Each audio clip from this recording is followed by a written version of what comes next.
જે સ્ટાર્ટ લીધું છે એ વસીટે નામ સાથે કે અવિદ્યા અવિદ્યા શું છે અને કેવી રીતે કાંઈ નથી એવી રીતનું આ વર્ણન છે.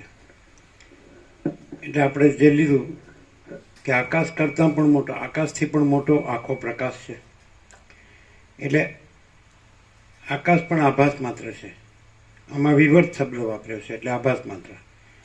જેમાં મહાસાગરમાં મોજા છે એ વિવર્ત એટલે આભાસ માત્ર. આભાસ આકાર વિકાર એના ઉત્પત્તિ સ્થિતિ એ કાંઈ નથી, એને અનંત મહાસાગર જ છે.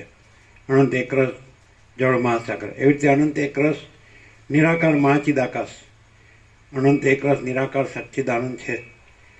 તો આ બધું વર્ણન છે એ કાંઈ નથી, એ અવિદ્યા એટલે વિવર્ત ભ્રાંતિ, જે કાંઈ નથી એનું વર્ણન છે. જે આભાસ આકાર વિકાર છે, જન્મ વિકાર નાશવાળું છે બધું, આકાશથી પૃથ્વી સુધી. તો આકાશ કરતાં પણ મોટો પ્રકાશ, આકાશથી પણ મોટો, આકાશ કરતાં પણ મોટો પ્રકાશ, અને આકાશની અંદર રહેલી આખી સૃષ્ટિ તે આખી આભાસ ભ્રાંતિ છે. આખું આકાશ છે, બધાને શૂન્ય જેવું તો દેખાય જ છે, એટલે કાંઈ નથી એમ, એટલે આખી આકાશ ભ્રાંતિ. પણ આકાશ કરતાં પણ મોટો આ જે પ્રકાશ છે એ અનંત અખંડ, સવારે કીધું સત્રાક્ષર, અનંત અખંડ અભેદ આખો આખો કેવળ પ્રકાશ. એટલે આકાશ, આભાસ માત્ર આકાશ વિવર્ત ભ્રાંતિ, અને એમાં રહેલી આખી આભાસ માત્ર સૃષ્ટિ વિવર્ત ભ્રાંતિ, એ કાંઈ નથી. પણ કાંઈ નથી એટલે શૂન્યતા નથી. અનંત અખંડ અભેદ આખો કેવળ પ્રકાશ એ છે, એ આકાશ કરતાં પણ મોટો. અને એમાં આકાશ કાંઈ નથી, આકાશમાં રહેલી આખી સૃષ્ટિ કાંઈ નથી, આખું આકાશ કાંઈ નથી. એ વિવર્ત ભ્રાંતિ છે, આભાસ ભ્રાંતિ, અને એને જ અવિદ્યા કહે છે. એટલે આ બધું વર્ણન કરી અને વસિષ્ઠ અને વિપશ્ચિતના જે અગ્નિ એના ઈષ્ટ છે, અગ્નિ એટલે ઈશ્વર, એને એની જ પ્રેરણાથી એને યુદ્ધ, જે પોતાના શત્રુ સાથે યુદ્ધ કરવા 4 દેહ મળ્યા, એણે પોતાનો દેહ આપી દીધો અગ્નિને. એટલે અગ્નિએ એના એકને વાળીને 4 કરી આપ્યા, અને પછી યુદ્ધ પતી ગયું. બરાબર, એ અસ્ત્ર શસ્ત્ર સમાઈ ગયા અને બધું સમાઈ ગયું, કંઈ રહ્યું નહીં. હવે આ અવિદ્યા છે એ કેટલી છે? એટલે અવિદ્યાને શું કીધું કે દ્રશ્ય, આકાશ પણ દ્રશ્યમાં આવે, અને આકાશમાં રહેલી આખું આકાશ અને આકાશમાં રહેલી આખી સૃષ્ટિ પણ દ્રશ્યમાં આવે. પણ આ અનંત અખંડ અભેદ આખો કેવળ પ્રકાશ એ દ્રશ્ય નથી. એમાં દ્રષ્ટા દ્રશ્ય નથી, સાક્ષી સાક્ષ્ય નથી, જીવ જગત નથી. કારણ કે એ બધું જે આભાસ આકાર વિકાર છે અને જન્મ વિકાર નાશવાળું છે એ કાંઈ નથી. અને આ તો તુર્યાતીત કૈવલ્ય, અનંત શુદ્ધ ચિદાકાશ અને તુર્યાતીત અજરામર અખંડ અવિનાશી. આજે તો એ ભરપૂર છે, અનંત ભરપૂર છે. કોઈ જગ્યા ખાલી નથી, રજે બીજી જગ્યા નથી, રજે બીજી વસ્તુ નથી. એવો આખો પ્રકાશ છે, આકાશ કરતાં પણ મોટો, આકાશ કરતાં પણ મોટો આખો પ્રકાશ છે. અને એમાં આકાશ આભાસ માત્ર છે એટલે કાંઈ નથી, અને આકાશમાં રહેલી આખી સૃષ્ટિ પણ આભાસ માત્ર છે, કાંઈ નથી. એ કાંઈ નથી, એ આભાસ માત્ર જે છે, વિવર્ત ભ્રાંતિ છે, કાંઈ નથી, એને જ અવિદ્યા કહે છે. બસ. એટલે એ પહેલાં એનું વર્ણન કરે છે. એ શું શું છે? તો પહેલાં વિપશ્ચિત રાજાનું વર્ણન કર્યું, પછી શત્રુ આવ્યા એટલે યુદ્ધનું વર્ણન કર્યું, પછી યુદ્ધ પૂરું થયું એટલે હવે પાછું આખું દ્રશ્યનું વર્ણન કરે છે. એટલે હવે સમુદ્ર, આકાશ, સમુદ્ર, વન, એમ કરીને બધું, નગર, દેશ. પછી એ દ્રશ્યરૂપ એને અંદર એવી જિજ્ઞાસા થાય છે કે આ દ્રશ્યરૂપ અવિદ્યાનો અંત ક્યાં સુધી છે. આપણે જેમ આપણને એમ થાય કે આ લોકો જાય છે ને કે ચાલો ચંદ્રમાં પર ગયા, પછી મંગળ પર ગયા, હજી આનો અંત ક્યાં છે? એ આ બધું આ જ છે. આ વૈજ્ઞાનિકો કરે છે, આ જ કરે છે, દ્રશ્યરૂપ અવિદ્યાનો અંત. એટલે એનો પોતાનો અંત આવી જાય, પણ આનો કોઈ અંત આવે જ નહીં.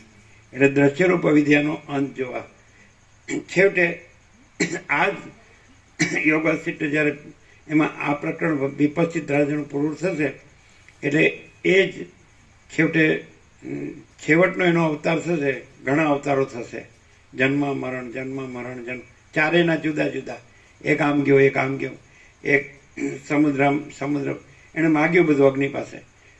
અમે જ્યારે તમને યાદ કરીએ ત્યારે તમે એમને દર્શન આપો અને જે બધું થાય, સમજાય કે નહીં, તો આગળ જવામાં અમને એવી યૌગિક શક્તિ આપો કે અમે ગમે એવા પ્રતિબંધો એને પાર પાડી શકીએ, આરપાર જઈ શકીએ, સમુદ્ર ઉપર ચાલી શકીએ, એમ ગમે એવું વેશ ધરી શકીએ, રૂપ ધરી શકીએ.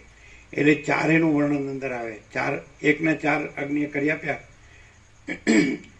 એને પોતાનું જે ધડથી માથું અલગ કરીને અગ્નિમાં અર્પિત કર્યું એટલે 4 દેહ આપે. હવે છેલ્લે આપણે આમાં સાંભળીશું. અત્યારે આપણે શોર્ટમાં પહેલેથી કહી દઈએ કે આનું શું થશે. તો દ્રશ્યરૂપ અવિદ્યાનો અંત તેને મળશે જ નહીં. એટલે આમ ગયો સમુદ્રમાં ગયો, એમાં ક્યાંય ગયો, આકાશમાં ગયો, આમ સમજાય. એને આવું દ્રશ્ય જોવા મળ્યું, આવું દ્રશ્ય જોવા મળ્યું, પણ એ બધું અવિદ્યા જ છે. એટલે જેમ આપણને સ્વપ્નમાં જે આખી સૃષ્ટિ ભાસે છે પણ એ કાંઈ નથી, તેવી રીતે જાગ્રત પણ સ્વપ્ન છે અને એમાં આખી આકાશથી પૃથ્વી આખી સૃષ્ટિ ભાસે છે, એ પણ ભ્રાંતિ માત્ર છે અને કાંઈ નથી. સમજાય. એટલે જે દ્રષ્ટા છે, હું આ જીવ છું દેહમાં અને આ જગત છે, એવા અનંત જીવો છે અને અનંત દરેકના અલગ અલગ દ્રષ્ટિના અલગ અલગ અનંત જગતો છે. તો એ કાંઈ નથી, કારણ કે બધું જ જન્મ વિકાર નાશવાળું છે. જે મહાસાગરમાં ચક્રી તરંગ ફીણ પરપટા એ બધા ઉત્પન્ન થાય છે અને લીન થાય છે, ઉત્પન્ન થાય છે. એમ અનંત સૃષ્ટિઓ ઉત્પન્ન થાય છે અને લીન થાય છે. આપણે કહીએ છીએ શૂન્યભાસ અનંત કોટી મહાકલ્પો હૈ હી નહીં, યહી સબ કુછ है, इसके सिवा कुछ नहीं है. એટલે પરમ ચિદાકાશ, પરમ જ્યોતિ, અખંડ જ્યોતિ, મહાચિદાકાશ, સ્વયં પ્રકાશ, સંપૂર્ણ પ્રકાશ, પૂર્ણ બ્રહ્મ, અનંત તેજઘન, અનંત ચિદઘન, અને પરમાકાશ કેવલ અનંત શુદ્ધ તેજઘન, અને પરમાકાશ અખિલાત્મા, પૂર્ણ બ્રહ્મ પરમાત્મા. તો આ જે આખો પ્રકાશ છે, અનંત પ્રકાશ, અનંત આનંદ, અનંત શાંતિ, તે આકાશ કરતાં પણ મોટો જે આખો ટોપિક છે હવે લઈએ છીએ. પહેલું તમે સાંભળ્યું એ તો અવિદ્યા છે, ભ્રાંતિ છે. એને ભ્રાંતિ તરીકે વર્ણવી છે વસીઠે રામ પાસે કે આ બધું રાજા ને આ બધું યુદ્ધ ને એ બધું ભ્રાંતિ છે, આ પૃથ્વી ને આકાશને. કારણ કે આપણે શોર્ટમાં આખો સાથ લઈ લીધો કે આકાશ કરતાં પણ મોટો આકાશ કરતાં પણ મોટો આખો પ્રકાશ છે. શોર્ટમાં આટલું. આમાં કહેવું શું છે વસીઠને કે આ બધી સૃષ્ટિ આકાશમાં સમાયેલી છે. એટલે આકાશ છે સૌથી મોટી ભ્રાંતિ, આકાશ છે, અને એમાં સમાયેલી આખી સૃષ્ટિ નાની જુદી એ ભ્રાંતિઓ એ આકાશરૂપ જ છે. એટલે આખી આકાશ ભ્રાંતિ શૂન્ય છે, એટલે અમે રહેલી આખી સૃષ્ટિ ભ્રાંતિ પણ શૂન્ય છે. અને આકાશ કરતાં પણ મોટો આખો પ્રકાશ છે. તો હવે એ પ્રકાશ અનંત અખંડ અભેદ આખો કેવળ પ્રકાશ, એટલે કેવળ પ્રકાશ જ છે. અને આકાશ ભ્રાંતિ નથી અને આ સૃષ્ટિ ભ્રાંતિ નથી. અને આકાશ કરતાં પણ મોટો એટલે અનંત અખંડ અભેદ આખો કેવળ પ્રકાશ. આપણે સવાર થઈ ગયું છે તો પ્રકાશ જ છે, આ બધું છે પ્રકાશ જ છે. તો જેવી રીતે જાગ્રત હોય તો ચિદાકાશ આખો આકાશ જેવો આખો અનંત ચૈતન્ય પ્રકાશ છે, સર્વ પરમાત્મા છે, ભગવાન બધું રહ્યા છે, એમ આપણે કીધું. તો એની અંદર જેમ સ્વપ્ન દેખાય એવી રીતે આ જાગ્રતનું આકાશ સ્વપ્ન આકાશ છે, અને જાગ્રતની સૃષ્ટિ સ્વપ્ન સૃષ્ટિ છે, એ ભ્રાંતિ છે. આ ભ્રાંતિ છે અને આકાશ કરતાં પણ મોટો આખો પ્રકાશ છે. એ પ્રકાશ અનંત ભરપૂર છે, એટલે કોઈ જગ્યા ખાલી નહીં, રજબી બીજી જગ્યા નહીં, રજબી બીજી વસ્તુ નહીં. એટલે સર્વત્ર સદા છે, સ્વયં સહજ સર્વત્ર સદા છે. એટલે સર્વત્ર છે માટે અહીં પણ છે, અને સદા છે માટે અત્યારે પણ છે, અહીં અત્યારે. સમજાય. એટલે આ જે દેખાય છે આખું આકાશથી પૃથ્વી, તો એ આખી વિવર્ત ભ્રાંતિ છે. એટલે કાંઈ નથી એવી વિવર્ત ભ્રાંતિ. જેમ સ્વપ્ન છે તો એ સ્વપ્નનું આકાશ, સ્વપ્નનો મહાસાગર, સ્વપ્નની જમીન, સ્વપ્નના મનુષ્યો, સ્વપ્નના વૃક્ષો, સ્વપ્નના ઘરો, સ્વપ્નની નદી, સ્વપ્નના મંદિરો, સ્વપ્નના બધા મનુષ્યો, બધું દેખાય ને. તો એ કાંઈ નથી. નદી પણ હોય, બધું હોય. સમજાય. તો પર્વતો પણ હોય, મહાસાગરો પણ હોય, સરોવરો પણ હોય, બધું હોય, બધું નદી જેમ. તો એવી રીતે આ આખું જાગ્રત છે, સ્વપ્ન છે, એ જ અવિદ્યા છે. એટલે એ કાંઈ નથી, અવિવર્ત છે, ભ્રાંતિ છે. અને કેવી રીતે ખબર પડે કે પ્રકાશ છે અજરામર અખંડ અવિનાશી છે અને બધે ભરપૂર છે, આખો બધે બધો. એટલે અત્યારે આ જે દેખાય છે તો એ પ્રકાશ છે, અને આ જે દેખાય છે આભાસ એ ભ્રાંતિ છે, દ્રશ્ય ભ્રાંતિ છે.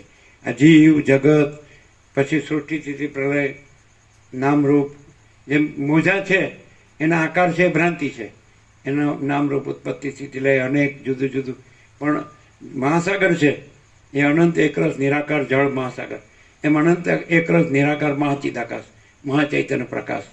તો આખો અનંત એક જ મહાચૈતન્ય પ્રકાશ છે. સ્વયં મહાચિદાકાશ આખું એકલું પ્રકાશ છે, આકાશથી પણ મોટો, આકાશ કરતાં પણ મોટો પ્રકાશ છે. તો અહીંયા આ જે દેખાય છે એ નથી દ્રષ્ટાદ્રશ્ય જીવ જગત રૂપે.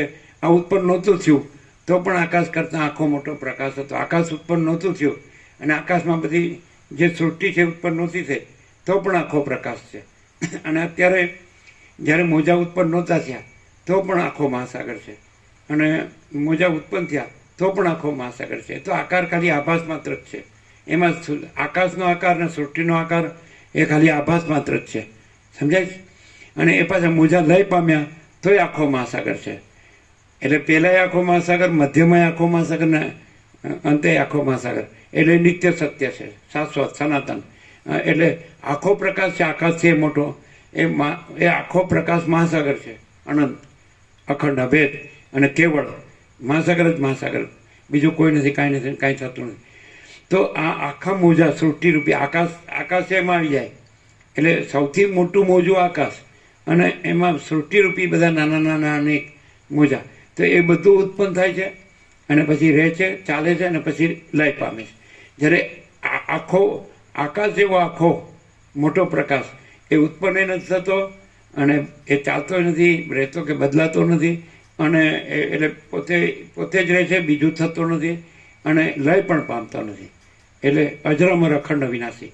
એટલે જે માણસ એવું સમજી લે, જાણી લે કે આ જે દેખાય છે આકાશથી, આકાશ અને આકાશમાં રહેલી આખી સૃષ્ટિ, આખું આકાશ અને એમાં રહેલી આખી સૃષ્ટિ, તો એ આખી એક સ્વપ્ન જેવી, ઝાંઝરના જળ જેવી ભ્રાંતિ માત્ર છે, કાંઈ નથી આભાસ. કેમ?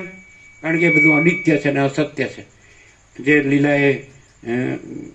લીલાને સરસ્વતી કીધું કે આ બધું કેવું છે, તું વિચાર કર કે હું કોણ છું ને જગતમાં શું છે.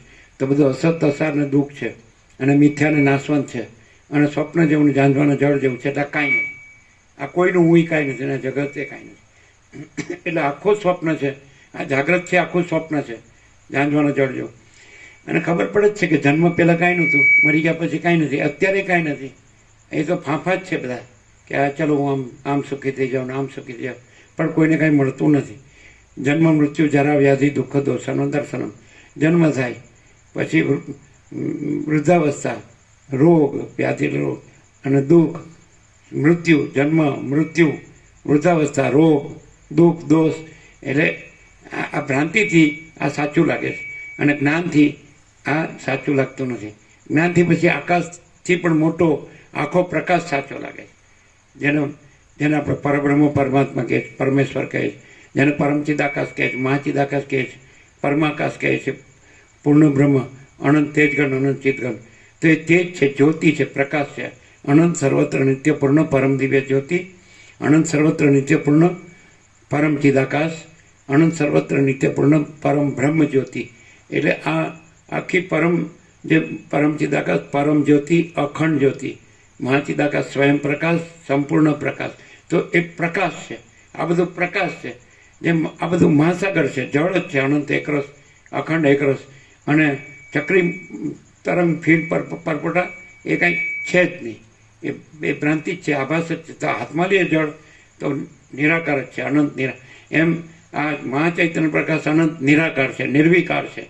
એમાં કાંઈ ઉત્પન્ન થતું નથી, કાંઈ ચાલતું નથી અને કાંઈ લય પામતું નથી. એ ભ્રાંતિ છે અને અનંત અખંડ અભેદ છે અને આખો કેવળ પ્રકાશ છે. તો આ બધી અવિદ્યા છે, જે ન હોય, જે ભ્રાંતિ છે અને કાંઈ ન હોય અને દેખાતું હોય એને અવિદ્યા કહેવાય. જેવી રીતે જાગ્રત છે તો ત્યાં એ ચિદાકાશ છે ત્યાં જાગ્રત દેખાય છે, અને ચિદાકાશ છે ત્યાં જ સ્વપ્ન દેખાય છે, અને ચિદાકાશ છે ત્યાં જ સુસુપ્તિ નિદ્રા દેખાય. તો પણ ચિદાકાશમાં જાગ્રત ભ્રાંતિએ નથી, સ્વપ્ન ભ્રાંતિએ નથી, અને નિદ્રા ભ્રાંતિએ નથી. ચિદાકાશ તો બસ એક આખો અનંત અખંડ અભેદ અને આખો કેવળ પ્રકાશ જ છે, અને આકાશ કરતાં પણ મોટો, આકાશથી પણ મોટો. અને આકાશમાં બધી સૃષ્ટિ રહેલી છે, એટલે આકાશ નથી માટે સૃષ્ટિ પણ નથી. કારણ કે જેમાં જે રહેલું હોય તો એ જ ન હોય, મૂળ જ ન હોય, તો પછી એમાં રહેલું ક્યાંથી હોય? આકાશ મૂળ છે, મોટું, સૌથી અવિદ્યાનું સૌથી મોટું સ્વરૂપ, મોટું રૂપ. એટલે એ આકાશથી જ બનેલી, જેમ મહાસાગરથી જ બનેલા મોજા, તો મહાસાગર જ ન હોય તો મોજા ક્યાંથી હોય? તો આકાશથી જ બનેલી સૃષ્ટિ, આકાશ, વાયુ, તેજ, જળ, પૃથ્વી, દ્રશ્ય પ્રપંચ. તો આકાશ જ ન હોય તો પછી આખું દ્રશ્ય પ્રપંચ ક્યાંથી હોય? એને જ અવિદ્યા કીધી છે. એટલે જે કાંઈ નથી, જેમ કે સ્વપ્ન, તો કાંઈ નથી છતાં પાસે છે, અવિદ્યા. ઝાંઝવાનું જળ, કાંઈ નથી છતાં પાસે છે, અવિદ્યા. પણ આકાશ કરતાં પણ મોટો આખો પ્રકાશ એ અજરામર અખંડ અવિનાશી છે. એ પરબ્રહ્મ, પરમાત્મા, પરમેશ્વર છે. એ પરમ ચિદાકાશ, મહાચિદાકાશ અને પરમાકાશ, જે કહેવાય પુરુષોત્તમ, પરમપદ, જે કંઈ કહો. એ નામ નથી, જેમ કે સૂર્યનું નામ નથી પણ સૂર્ય છે. નામ તો માણસે ઓળખ માટે પાડેલું. એટલે કોઈ ભલે કે કોઈ પ્રભુ કે ઈશ્વર કે ભગવાન કે પરમાત્મા કે પરબ્રહ્મ કે કોઈ પણ કાંઈ ગોડ કે ગમે તે કે, પણ એ પ્રકાશને કહેવામાં આવે છે. આ સંપૂર્ણ સ્વાનુભવ છે, સ્વસંવેદ્ય મહાચિદાકાશ, સ્વસંવેદ્ય સહજ નિર્વિકલ્પ. સમજાય કે નહીં? તો એ પોતાથી અનુભવ આવ્યો, પછી અનુભવ એ જુદો નથી, પ્રકાશ પોતે જ છે. અનંત પ્રકાશ, અનંત આનંદ, અનંત શાંતિ. સમજાય? બધાને સમજાય? આ બધું દેખાય છે ને, હું છું જગત છે, તો જન્મ્યા પહેલાં ક્યાં હતું અને મરી ગયા પછી ક્યાં છે? એને વચમાં દેખાય છે, ખાલી દેખાય જ છે. તો તરંગ નહોતો ઉઠ્યો તોય મહાસાગર હતો, તરંગ ઉઠ્યો તોય મહાસાગર છે, તરંગ ચાલ્યો તોય મહાસાગર છે, તરંગ લય પામ્યો, સમાઈ ગયો તોય મહાસાગર છે. એટલે મહાસાગર જ છે, અને તરંગ ભ્રાંતિ કાંઈ નથી. એવી રીતે પરમાત્મા મહાસાગર જ છે, અને આ આકાશ અને આકાશમાં રહેલી આખી સૃષ્ટિ ભ્રાંતિ એ તરંગ ભ્રાંતિ આખી. આકાશ એ તરંગ, સૌથી મોટો તરંગ, અને એમાં સમાયેલા સૃષ્ટિરૂપી બધા તરંગો અનેક જુદા જુદા. તો એ ભ્રાંતિ કાંઈ નથી, એ અવિદ્યા.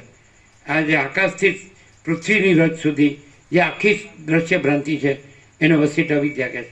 અને આકાશ કરતાં પણ આખો મોટો પ્રકાશ છે એને પરબ્રહ્મ પરમાત્મા કહે છે. એને પરમ ચિદાકાશ, પરમ જ્યોતિ, અખંડ જ્યોતિ કહે છે. એને મહાચિદાકાશ, સ્વયં પ્રકાશ, સંપૂર્ણ પ્રકાશ કહે છે. એને પૂર્ણ બ્રહ્મ, અનંત તેજઘન, અનંત ચિદઘન કહે છે. એને પરમાકાશ, કેવલ અનંત શુદ્ધ તેજઘન કહે છે. એને પરમાકાશ, અખિલ આત્મા, પૂર્ણ બ્રહ્મ પરમાત્મા કહે છે. એ પરમ સત્ય છે, એ પરમ તત્વ છે. અને બીજું એમાં બીજું કોઈ નથી, કાંઈ નથી, કાંઈ થતું નથી. એટલે જે આવતું હોય, રહેતું હોય ને જતું હોય, તો એવું એમાં નથી થતું. એ આવતું, રહેતું, જતું નથી, પણ છે ને છે જ. એટલે વાસ્તવમાં આ બધું પરમ પ્રકાશ, परम आनंद, परम शांति, यही सब कुछ है, इसके सिवा कुछ नहीं है. खबर पड़े बंद? अखंड प्रकाश, अखंड आनंद, अखंड शांति, अभेद प्रकाश, अभेद आनंद, अभेद शांति, केवल प्रकाश, केवल आनंद, केवल शांति, सहज प्रकाश, सहज आनंद, सहज शांति, संपूर्ण प्रकाश, संपूर्ण आनंद, संपूर्ण शांति, यही सब कुछ है. इसके એટલે પ્રકાશ જ પ્રકાશ છે. આ બધો અનંત અખંડ અભેદ આખો કેવળ પ્રકાશ. તો આ છે જેને ભગવાન કહીએ છીએ, પ્રભુ કહીએ છીએ, ઈશ્વર કહીએ છીએ, પરમ શક્તિ કહીએ છીએ, પરબ્રહ્મ પરમાત્મા. પ્રકાશ એની પહેચાન, પ્રકાશની પહેચાન પ્રકાશ. આ આભાસ છે એ પહેચાન નથી. આમ તમે જોજો કે બરાબર જે અત્યંત સૂક્ષ્મ સંપૂર્ણ શુદ્ધ અવલોકન જ્ઞાન, તો જે ભ્રાંતિથી જોવે તો એને આ અવિદ્યારૂપી આકાશ અને એમાં રહેલી બધી સૃષ્ટિ દેખાય, અને જે જ્ઞાનથી જુએ તો એ આકાશ કરતાં પણ મોટો આખો પ્રકાશ અનુભવાય. એને પછી આ આકાશ ભ્રાંતિ ન દેખાય, અને આકાશમાં રહેલી આખો આકાશ એ પણ શૂન્ય ભ્રાંતિ છે, અને એમાં રહેલી આખી સૃષ્ટિ ભ્રાંતિ એ પણ શૂન્ય ભ્રાંતિ, એ પણ કાંઈ નથી. એમાં બધું આવી ગયું, હું ને જગત બધું આવી ગયું. આ બધા નામરૂપ આવી ગયા, આ બધા દિશા, દેશ, કાળ, દ્રવ્ય, ક્રિયા, ઉત્પત્તિ, સ્થિતિ, લય, આ વિવિધતા, વિચિત્રતા, અનેક જુદું જુદું થાય છે, બદલાય છે, જાય છે. કશું જ નથી એમાં, કશું જ આવતું જતું નથી, કાંઈ ઉત્પન્ન થતું નથી, નાશ પામતું નથી, બદલાતું નથી. અખંડ અવિનાશીને અજર અમર છે. તો એક જ શબ્દથી, સંપૂર્ણ સ્વાનુભવથી, બીજે બધે જે કંઈ વેદ વેદાંત કે આત્મજ્ઞાન કે બ્રહ્મજ્ઞાન કે તત્વજ્ઞાન ગમે તે સત્સંગ કે કાંઈ ચાલતો હશે તો એ અવિદ્યાનું જ ચાલે છે, દ્રશ્યનું જ ચાલે છે, એ આ જીવ જગતનું જ ચાલે છે. હું આ છું ને આ જગત છે. અને એમાં પછી બ્રહ્મ અને પરમાત્મા બોલે તો ભગવાન કે ઈશ્વર કે પ્રભુ એવું બોલે તો એ જાણે જુદો હોય એવી રીતે બોલે. અને અહીંયા તો એ આ હું ને જગત એવું કાંઈ એમાં છે જ નહીં. અને અહીંને અત્યારે જ સર્વત્ર સદા સ્વયં અને સહજ અને નિરંજન નિરાકાર નિર્વિકાર અને અનંત સંપૂર્ણ અનંત સર્વતઃ એક જ અદ્વિતીય અનાદિ અનંત અને અનંત અખંડ અભેદ અને મહાતત્વ મહાસામાન્ય અને તુર્યાતીત એ આખો પ્રકાશ જ છે, આકાશથી પણ મોટો આખો પ્રકાશ જ છે. તો અહીંને અત્યારે આ દ્રશ્યરૂપ વિદ્યા છે. હું ને જગતને આ જન્મ જીવનને મરણને આભાસ આકાર વિકારને બડા છોટા ભલા બુરા ભેદાભેદને નાનું મોટું ને સાચું ખોટું ને સારું નરસું ને એ કાંઈ છે જ નહીં. એ બધી અવિદ્યા ભ્રાંતિ જ છે અને આખો પ્રકાશ જ.